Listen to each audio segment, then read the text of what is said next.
The man grabbed a bottle of alcohol on the plane and started drinking. The flight attendant patiently explained that he couldn't take the bottle, but the man didn't listen at all and even demanded a new bottle. A nearby passenger couldn't stand it anymore and told him to be more civilized. But the next second, the man got hit in the head by the bottle. The flight attendant hurriedly called the chief attendant and an air marshal arrived in time, but never expected the man's real target was the air marshal. The passenger was actually his accomplice.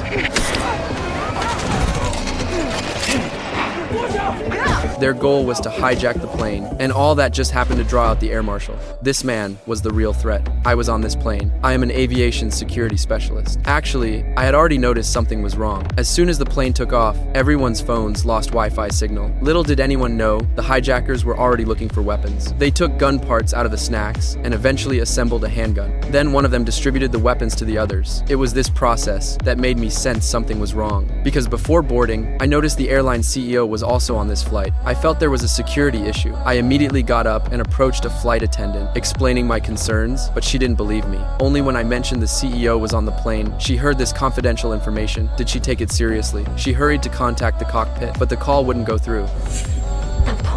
Just as I expected, the plane was in a communication blackout. I looked toward first class. My wife and daughter were still there. A few minutes earlier, the hijackers had already taken control of the cockpit. After eliminating the pilot, they replaced him with one of their own. This was a premeditated hijacking. Everything they did was to kidnap the CEO. The hijackers demanded $500 million. Everyone in first class became a hostage, including my wife and daughter. They dragged the CEO out and demanded the bank account password. It was at that moment that I heard the first gunshot. 我从来不数1、2、3的。